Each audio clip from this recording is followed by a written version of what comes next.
Hello and welcome to Khelorama. इस video में हम डिस्कस करने जा रहे हैं मैच डे 7 की गेम्स को और एक प्री मैच डिस्कशन करेंगे आज के होने वाले तमाम मैचेस के बारे में, टीम्स के बारे में, who are the stars to watch, और प्रिडिक्शन करने की कोशिश करेंगे कि कौन सी टीम्स जो है वो अपने अपने मैचेस जीतेंगी या ड्रॉ होंगे और कौन से स्टार परफॉर्मर्स होंगे। और उम्मीद करेंगे कि हमारी प्रिडिक्शंस जो है वो ऑन पॉइंट जाएंगी। हमारे साथ रोज़ की तरह मौजूद हैं इब्ने हनीफ साहब। इब्ने हनीफ साहब, मैच डे 6 तो डिलीवर्ड, और क्या कमाल डिलीवर किया मैच डे 6 ने। दो तीन बड़े सुपरस्टार्स कल खेल रहे थे और तीनों ने डिलीवर किया। आज के दिन भी कुछ बहुत मेगा सुपरस्टार्स जो है वो अपना वर्ल्ड कप कैंपेन शुरू करने जा रहे हैं, starting with the first match of the day, Portugal versus DR Congo. उसके बाद अगले मैच में इंग्लैंड वर्सेस क्रोएशिया, जो कि मैसिव क्लैश होगा। दोनों साइड्स पे सुपरस्टार्स की भरमार है, Harry Kane versus Luka Modric. और उसके बाद तीसरा मैच है गाना वर्सेस पनामा। गाना famously reach the quarter finals in 2010, और पूरा एक इंसिडेंट था। उस स्टोरी के बारे में भी बात करेंगे। और last game of the day, another debutante making their world cup debut, Uzbekistan versus Colombia. And will start with the first game of the day, Portugal versus Congo. Ibne Hanif sahab, कैसे देख रहे हैं आप इन दोनों गेम्स को, इस गेम को और इन दोनों टीम्स को? देखें, ये जो एक मैच है, पहले तो इस वर्ल्ड कप में अगर आप देखें तो पोर्टुगल की टीम भी एक favourites to win the world cup लग रही है। और बहुत अरसे के बाद ये मुझे लगता है दोबारा से एक गोल्डन जनरेशन टाइप इनकी आई है। बहुत इनमें सुपरस्टार्स हैं, बड़े प्लेयर्स हैं, बड़े नाम हैं। अभी तक लोगों की तरफ से कुछ से कहा जा रहा है कि इस वर्ल्ड कप में शायद इनका वीक पॉइंट रोनाल्डो ना बन जाए, क्योंकि रोनाल्डो की परफॉर्मेंसेस को रिसेंट पास्ट में कोई बहुत अच्छी नहीं आई। और हमने देखा भी है कि जो वार्म अप मैचेस हुए हैं, फ्रेंडली हुए हैं, उसमें कुछ बहुत अच्छा नहीं कर सके। इसमें अब देखना है, स्टार शो कल रहा। उम्मीद करते हैं कि इस मैच में भी रोनाल्डो कुछ करेंगे, कोई अच्छे गोल शो करेंगे, तो गोल स्कोर कुछ अच्छे गोल स्कोर करेंगे, जिससे एक लाइमलाइट में चीज़ आए वहाँ, क्योंकि अवाम कुछ अंदर से तरसी हुई है। वो चाहती है कि जैसे मैसी कर रहे हैं वो डिबेट दोबारा से शुरू हो। मुझे पता है कि आप इस चीज़ को पसंद नहीं करेंगे, लेकिन ये होना चाहिए ताकि एक बैटल और एक कंपटीशन दोनों साइड से, दोनों फैंस की साइड से नजर आए। आप क्या कहेंगे इसमें? देखिए, nothing against Cristiano Ronaldo, and I am also rooting for Ronaldo today कि रोनाल्डो परफॉर्म करें आज, क्योंकि एक बड़ा नॉस्टैल्जिया है। आई थिंक वो हम लोग मिस करते हैं पिछले कई सालों से, सिंस मेसी और रोनाल्डो दोनों यूरोपियन फुटबॉल से जा चुके हैं। तो this is going to be the final showdown.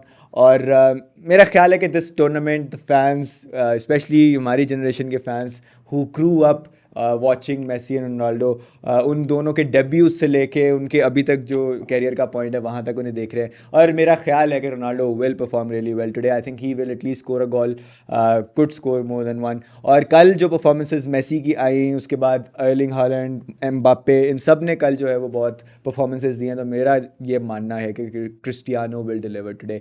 Let's see what happens.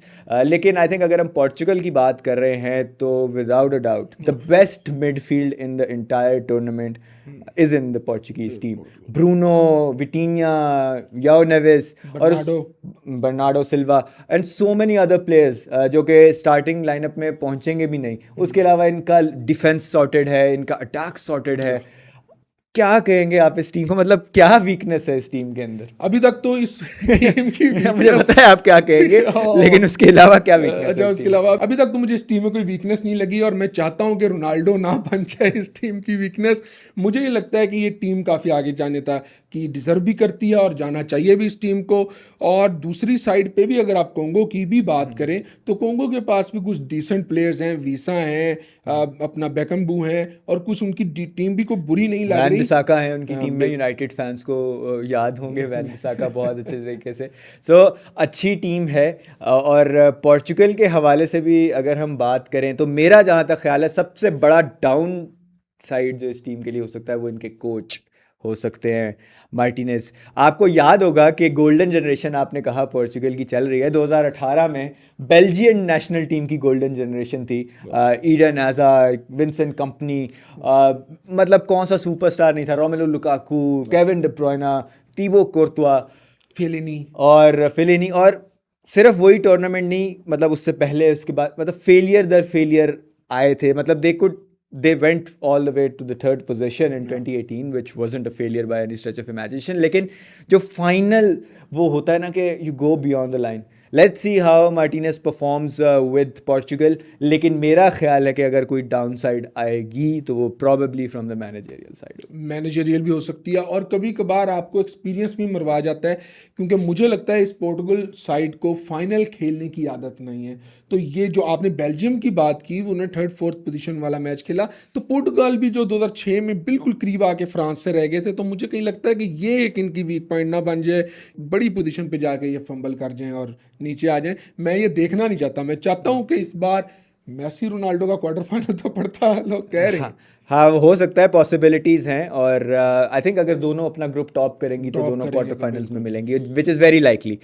तो मेरा ख्याल है पोर्चुगल वाली गेम के अंदर मेरी प्रिडिक्शन तो यही होगी कि Portugal will win with a score line like 2-0 I would say. 2-0 मुझे ये लगता है कि ये टीम उड़ा के रख देगी कोंगो को, 3-0 और 4-0 टाइप सिचुएशन। Sounds good. अगला मैच आई थिंक अभी तक का सबसे बड़ा मैच फुटबॉल वर्ल्ड कप 2026 का massive heavy weight clash, England versus Croatia.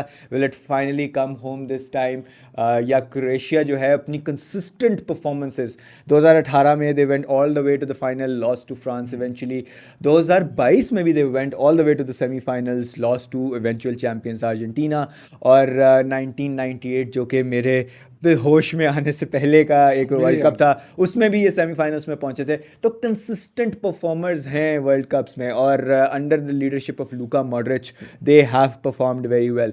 और अगर हम दूसरी साइड पे इंग्लैंड की बात करें तो आप इंग्लैंड की टीम को कैसे देखेंगे इब्ने हनीफ साहब, और क्या आपको लग रहा है कि वो क्या करेंगे इस गेम में? सर, इस टीम को इंग्लैंड, जैसे हमने पोर्टुगल की बात की, फ्रांस की बात की, इसी तरह स्पेन की बात की, इसी तरह इंग्लैंड वो टीम है जो कि favourites to win the world cup है, स्टार स्टडीड टीम है, हमेशा ही स्टार स्टडीड होती है, लेकिन मुझे लगता है वो ज़्यादा इंग्लिश मीडिया की साइड से हाइप क्रिएट की जाती है। इस बार इनका, जिस तरह आपने भी कहा था, एक सीरियस चांस है इंग्लैंड का लिफ्ट करने का वर्ल्ड कप।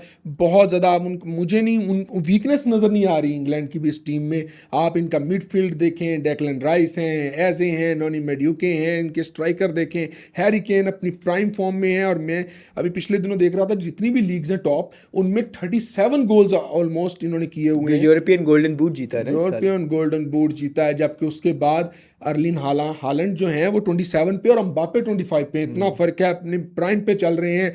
तो ये इंग्लैंड की टीम टू बीट होगी अगर क्रोएशिया करता है। और मेरे ख्याल में इस मैच से कुछ इंग्लैंड को याद भी आ रहा होगा सेमीफाइनल 2018 का, जो बिल्कुल क्लोज जाके क्रोएशिया ने जीता था, डीप जाके जीता था। तो शायद आज रिवेंज डे भी हो सकता है। ऑल्दो क्रोएशिया की टीम भी बहुत बहुत अच्छी है, ग्वार्डियोल हैं, लेकिन हमें एज फैक्टर, ये 2003 की पाकिस्तान की टीम ना बन जाए, जबकि इंग्लैंड की तो डेक्लन राइस में क्या स्टार्स का हम नाम ले, बार बार डेक्लन राइस मेंशन कर रहे हैं, क्या सीन है सर? वो मुझे भूला नहीं अभी तक ना रियाल में। अच्छा, इंग्लैंड के हवाले से I think Saka is also going to be crucial. आप आर्सेनल फैन होकर साका को भूल गए, चौधरी को भूल गया। तो I think England is going to be phenomenal in this world cup, that definitely one of the favourites. Jude Bellingham is also going to be crucial for England. और देखते हैं क्या बनता है। क्रोएशिया के हवाले से अगेन जो कुछ क्वेश्चन मार्क्स मेसी के अराउंड हैं, वैसे ही क्वेश्चन मार्क्स लूका मॉड्रिच के अराउंड भी हैं। अपना 5वां वर्ल्ड कप खेल रहे हैं, और उनके साथ उनकी स्टार कास्ट जो पिछले 2 वर्ल्ड कप्स की है काफ़ी हद तक रिटेन्ड है, जिसमें पेरिसिच भी हैं, जिसके अंदर कोवाचिच भी हैं, और पिछले वर्ल्ड कप के ब्रेकआउट स्टार ग्वार्डियोल भी हैं। तो उसके अलावा लिवाकोविच भी हैं, very good performances last world cup. और डिएगो डालिच जो उनके कोच हैं, वो भी आई थिंक अभी तक है क्रोएशिया की टीम के साथ। So this is going to be a mouth watering contest, and I am predicting a draw, 2-2 draw, but I think England to win 2-0. okay. अगला गेम जो है वो तीसरा मैच सुबह 4 बजे पाकिस्तानी वक्त के मुताबिक जो खेला जाएगा, गाना वर्सेस पनामा। और गाना से हमेशा वर्ल्ड कप लेवल पे 2010 का वो लेजेंडरी क्वार्टर फाइनल और असमो जियान की वो पेनल्टी किक आंखों के सामने आती है। लेकिन black stars have come a long way since then, अपना ग्रुप टॉप करके आए हैं इस दफ़ा अपनी अफ्रीकन क्वालिफिकेशन में। उरुग्वे भी इसी टूर्नामेंट में है, लेकिन लुइस सुआरेज और जो असमो जियान है दोनों जा चुके हैं। This is a new generation. तो काफ़ी एक्सपेक्टेशन है गाना से। और आप इस मैच को कैसे देख रहे हैं प्ले आउट होते हुए? जो आपने 2010 के मैच की बात की, उसमें मैं भी गाना को सपोर्ट कर रहा था। अनफॉर्चुनेटली वो I was supporting Uruguay because of Diego Forlan, but लेकिन एनीवेज या ये एक मेरे ख्याल में घाना की टीम अच्छी है, क्योंकि उनके पास जिस तरह एंटोइन सेमेन्यो ने जिस तरह परफॉर्मेंस दी है सिटी की तरफ से, मुझे लगता है ये की फैक्टर हो सकते हैं घाना के लिए। और मुझे लगता है कि ये मैच इजी होगा घाना के लिए आगे जाने के लिए, और उनकी विक्ट्री मुझे नज़र आ रही है इस मैच में। स्ट्रेट वे जाऊंगा प्रेडिक्शन की तरफ, मुझे लगता है कि ये 2-1 टू घाना। अच्छा, 2-1. To Ghana I would say 3-0 to Ghana. 3-0। I think Ghana is a very strong team. Panama is not a bad team, लेकिन I think मैं सेफ खेलूँ। Ghana will really show their colors in this game. Last game of the day, last but not least, the final South American team to get into action. Colombia, runners up of 2024 Copa America, जो कि US में ही खेला गया था. They eventually lost to Argentina. लेकिन उनके star man, उनके तालिस्मैन, बहुत सारे सुपरस्टार्स जो बाकी टीम्स में सीनियर सुपरस्टार्स खेल रहे हैं. कोलंबिया में भी एक ऐसे ही सुपरस्टार हामेस रोड्रिगेज की शक्ल में मौजूद हैं. और पिछले कोपा अमेरिका में भी James played really well. Colombia as a team played really well. और इनका मुकाबला है डेब्यूटेंट उज़्बेकिस्तान से, जिनकी लाइन को लीड कर रहे हैं शमुरादेव, जिन्होंने 9 गोल स्कोर किए एशियन क्वालिफायर्स के अंदर फॉर उज़्बेकिस्तान. डेब्यू कर रही है टीम अपना. आप कैसे देखेंगे इस गेम को? देखिए, कोलंबिया के बाद जो एक्सपीरियंस है वो हम उसको बेहतरीन तरीके से यूटिलाइज़ करेंगे। और रॉड्रिगेज की बात की, उनके हमने बहुत ज़बरदस्त गोल्स देखे हुए हैं, और आई होप कि वो भी एक ऐसे सुपरस्टार कोलंबियन बनेंगे जिनके हम वो गोल्स दोबारा से देखना चाहेंगे।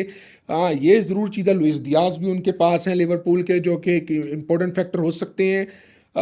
उज़्बेकिस्तान पहली बार जब कोई टीम आती है उसका टेस्ट होता है, आप देखते हैं वो कितना डीप जा सकते हैं इस मैच को लेकर, और कैसी परफॉर्मेंस दे सकते हैं। कोलंबिया मेरे ख्याल में 2-0 टू विन। 2-0, लेकिन आई थिंक कोलंबिया मेरा ख्याल है इससे ज़्यादा से शायद जीतेगी.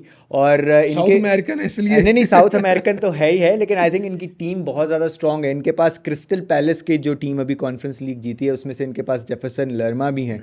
और इनके पास और प्लेयर्स में इनके पास मुनियोज़ हैं, इनके पास मुखीतो हैं जो कि मायोर्का में खेलते हैं ला लीगा में. तो बहुत स्ट्रॉन्ग टीम है कोलंबिया की. आपने लुइस डियाज को भी मेंशन किया है. तो लॉस कैफेटीरोस जो हैं पिछले वर्ल्ड कप में क्वालिफाई नहीं कर पाए थे, लेकिन लास्ट कोपा अमेरिका में बहुत अच्छी परफॉर्मेंस दी थी. I think this team is going to go far. They can be another dark horse like Norway. और देखते हैं क्या करते हैं.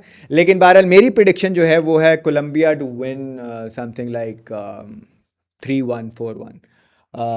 ये एक डेमोलिशन हो सकती है. बाय द वे, उज़्बेकिस्तान की टीम में हुसैनोव भी हैं, हुसैनोव जो भी कि मैनचेस्टर सिटी में अपनी मैनचेस्टर फुटबॉल सिटी में खेलते हैं. खेलते हैं। तो let's see how it goes. और final thoughts on this match day, जहां आज के बाद सारी टीम्स अपने अपने गेम खेल चुके होंगी. पहला क्या ख्यालात हैं at the end of first round of games? मेरे ख्याल में स्टार्ट थोड़ा स्लो था, थोड़ा चीकी सा था, और कुछ चीज़ें बड़ी कंट्रोवर्सीज भी कुछ बनी, कुछ प्लेयर्स को भी आपने डिपोर्ट किया, कुछ ऐसी चीज़ें बनी। लेकिन कल के शो डाउन के बाद ये वर्ल्ड कप फुली जो है वह लाइव है।